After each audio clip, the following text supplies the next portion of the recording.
Hey,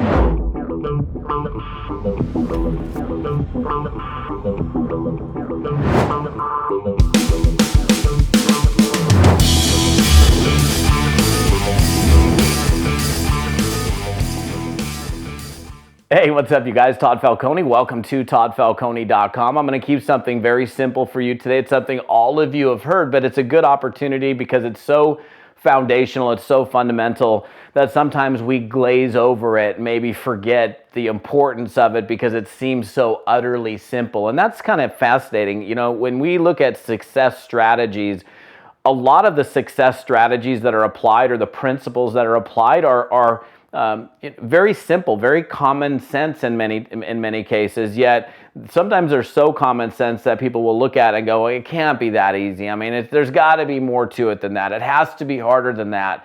And I find that happening all the time as a coach, as a speaker, when communicating with people that I'm doing business with. And today I want to share this with you. For me, I've always been an inquisitive guy. I've always, at least as long as I've been involved in network marketing. I remember the first day I walked into the very first network marketing opportunity meeting. I didn't even know it was an opportunity meeting. I thought I was going to a job interview 26 years ago, but I walked in and I wanted to know how it was done. In fact, I was like, well, how do you do this? How do you make money? Tell me, show me, how was it done here? Because I had no idea. I was clueless. I had no experience in network marketing, no experience in selling, and certainly no experience in being an entrepreneur. So I had to start from scratch. And there's the phrase that we've all heard a bazillion, gazillion, trizillion times is ask and ye shall receive. And it's so fundamental that I think a lot of times we forget to ask. But here's the thing I can tell you is anytime you have an opportunity to ask a question, either ask a question to your prospect, hey, how soon would you like to get started making money? Or would you be interested in sampling my product for 30 days? Or hey, when can we get together for coffee? Or I'd love to get together with you and show you what I'm up to. When can we meet? Those are all essentially leading to a question. I think the more questions that you ask, of course, the more answers that you're going to get. So if you want to discover, if you want to uncover, if you want to create, then being habitual about asking questions is a really important part of your routine. It's fascinating to me how many people, for example, will get all the way to the end of the process of showing somebody or sharing their products or their opportunity, and they won't ask for their commitment. Even in traditional selling, because I've managed sales teams before, you get to the end of the process and they can set the appointment, they can do all of that, and they get to the end of the process, and then they fail to ask for the business, ask for the commitment. So my refresher or reminder for you in this particular post is how much are you asking?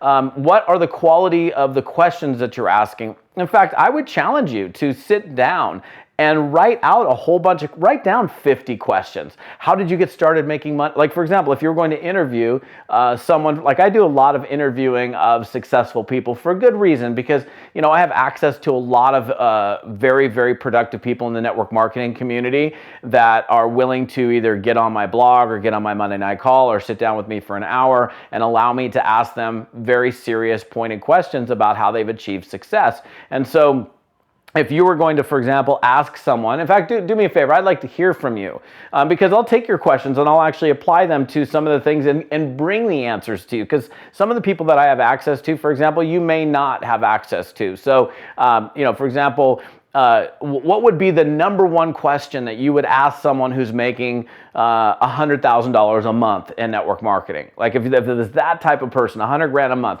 or somebody who came in and in 90 days got to a couple grand a month in earnings, and they're consistently after 2 or 3 months making $2 or $3 grand a month working their business part-time. What specific question, what would be the exact question that you would want to ask that person that would reveal an answer to you that would be helpful for you in figuring your way through this maze or this journey of becoming successful? So I think it would be a great idea in your journal just to write down great questions. What are some great questions?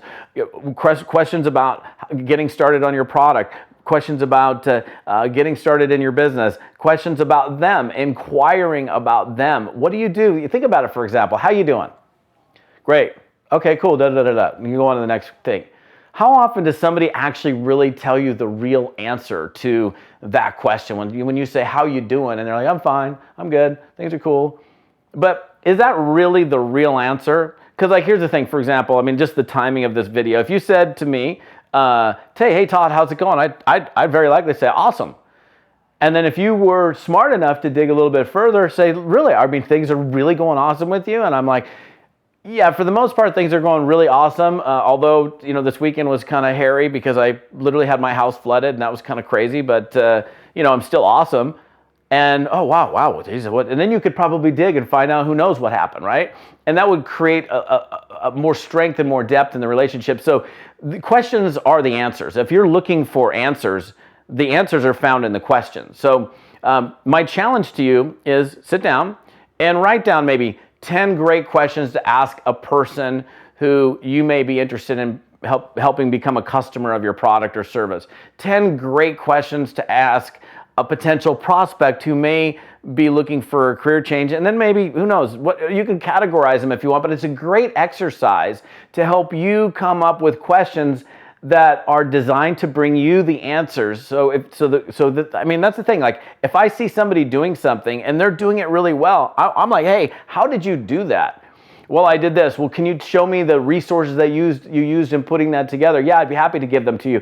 And I'll tell you one final thing as I end this video. People that you ask questions to, for the most part, if you ask, they're more than willing to give you the answer. They're more than willing to help you out. So a lot of times, you know, I don't know if I want to ask them, because what if, I mean, you will be surprised, amazingly surprised in a positive manner, when you come to the realization that when you ask people questions, they're giving you answers, and they're more than willing, for the most part. Most people are more than willing, a great majority of people are more than willing to help you if you ask the question.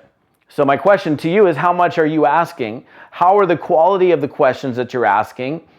I would say journal it.